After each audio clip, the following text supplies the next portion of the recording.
ummadda waxaan eegnaa ama dadka na raacaya mar walba jeebkoodana waa eegnaa kuma xisaabtanna hanti kaliya inaan dadka ka faa'iidno waxaan nahay dad u soo taagan inaan mar walba u qidmayno martida Alle martida Alle mar walba u qidmaynaa marka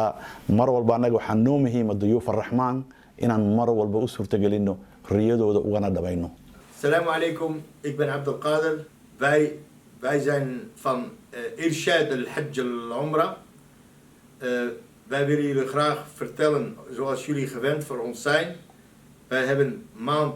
november en december een extra aanbieding.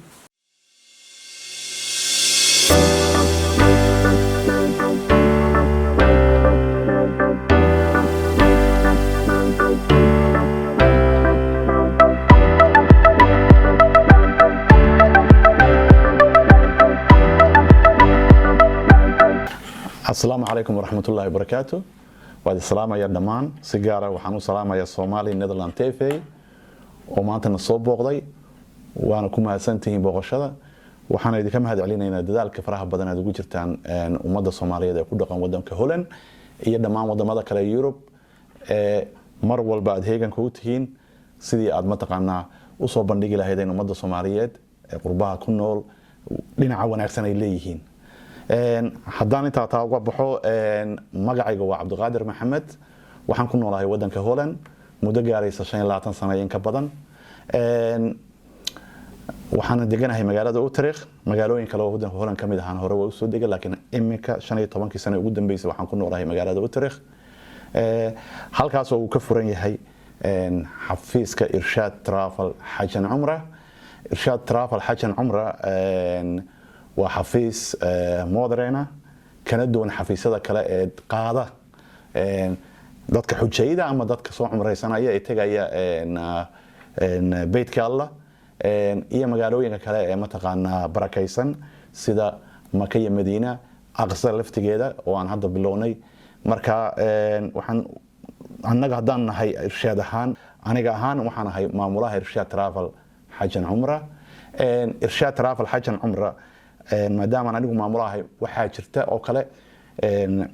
mid kamida waxaan ahay anigu dadka hantiilayaasha kamidka ah ama leh agency-gan Irshad Travel Hajj and Umrah waxaan kamid ahay asaasayaasha guud ahaan waxaan ku nahay 3 qof dadka Irshad Travel Agencies kale marka anigu waxaan u qaabilsanahay maadaama aan ahay qaybta suuqgeynta iyo maamulka sare sida la ajligeed ayaan ahay qofka maanta interview-ga bixinaya muddaan soo jirnay inta badan media dad yimaada maanan ahayn laakiin maanta sababta media nagu kaliftay inaan nimaadna waxay noqotay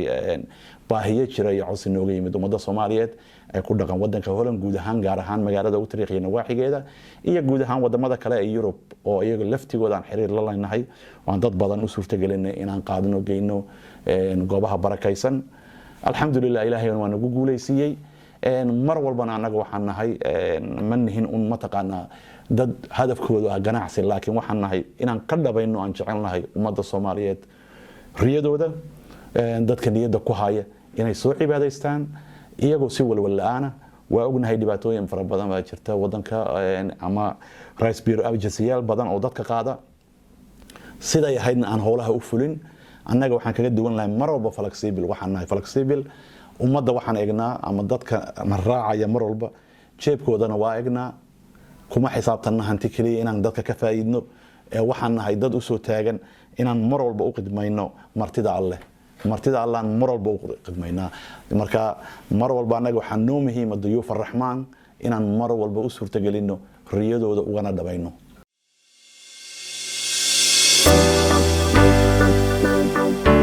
kaga duwanahay travelada kale ama agency-yaasha kale ee qaada xajka iyo mataqaana cimrada Irshad kuma laha xafiis qura wadanka Holland wuxuu ku leeyahay wadanka Saudi Arabia magaalada Jeddah sidoo kale farac kale waxaan ku leenahay Maka laftigeeda oo halka ay noo fadhiyaan mataqaana shaqaale kale mar walbana yani dadkaan anagu ka xayna kuma dhacaan meel qaldan waxay mar walba waxa suurta geliya qof kamid ah dadka xafiiska halkan Holland oo si raaca iyo shaqaalihii kale ee joogay mataqaana wadanka Sacuudiga gaar ahaan magaalada Jeddah oo markaas soo dhaweeya haddii aan jiddo laga degayna shaqaalahaasi waxay sii tagaan oo kale marka maalinta madiine laga degayo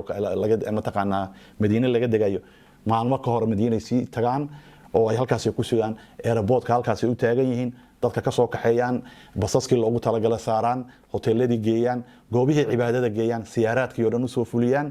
usoo qidmeeyaan marka sidoo kale dadka waayeelka ah ee Soomaaliyada annagana raaca inta badan ama ajnabiga ha noqdaan waxa noogu badan kale waa Soomaali hadda iyo Moroccan Turkiga waa ku jiraan iyaga laftigooda waxaan mar walba u sameynaa dadka mataqaanaa waayeelka ah inaan mar walba facility-ga aan u hagaajino xitaa haday xaalad caafimaad jirto oo aan gacanteena mar walba ku qabano ilaa ay soo gudanayaan wixii oo baxeen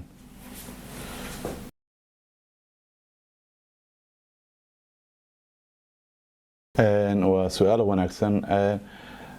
run ahaantii anaga dadka waxaan dejinaa inta badan oo aan geynaa 100% meel u dhow xaramka ugu yaraan ay noqonayso marka uu ka soo dego hoteelku dibadda uga soo baxo iyo xaramka in ka yar 5 daqiiqadood oo waa xuduud al-xaram marka waana hoteela 5 stars hoteelada inta markaan dadka geyno xaramka uga luqeyn karaan waxa ka yar 5 daqiiqo waa xaramku saaran yahay hotel walba Madiina laftigeeda hoteelada aan geyno waa hoteelo waaweyn waxa u dhow mataqaanaa Masjid an-Nabawi in ka yar kuwaana 3 daqiiqo ah qaar ka soo horjeeda meesha jiraan geyno waana xiriir la leenahay waa dadkana inta badan waaba yaqaanaan hoteelada qaar kood haday rabaan Google-ka ka eegan karaan Maka oo kale waxaan geynaa Ajum Hotel Swiss Hotel oo kale Manarat Madiina oo kale waxaan geynaa mataqaanaa Ajiat oo kale waxaan kala geynaa oo kale province midaydan province Sham inta waxay u dhow yihiin oo ay saaran yihiin xaramkay labadaba saaran yihiin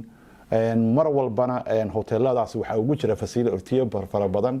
oo waxay leeyihiin bangiyadii wax walba oo qof u baahnaa dhardhaqihii farmashiya haday noqon lahayd sariflayaashii sidoo kale accommodationka waxa ku jira quraac qofka markuu subaxii soo kaco quraacda wuxuu hoteelku xaq ugu leeyahay oo costiga waxay ku jirtaa marka horeba aan mataqaana booking ay ku jirtaa aan sameeyno laga bilaabo 6 subaxnimo ilaa 10 ama qof walba sidoo u yaqaano 12 saac subaxii ilaa 4 saac subaxnimo marka quraacdan halkaas ku leeyahay sidoo kale waxaan bixinaa oo kaga dheernahay mataqaana shirkadaha kale aan kaga duwanahay naga ahaan maalinta ugu horeysa oo kale soo dhaweynta mataqaana cashada anaga bixina habeenkay dadka soo baxayaan habeenkan anaga sameeyna oo jeebkeena ka bixina labada habeenba inta kale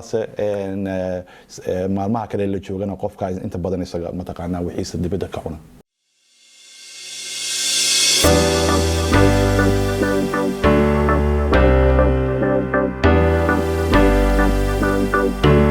طبعا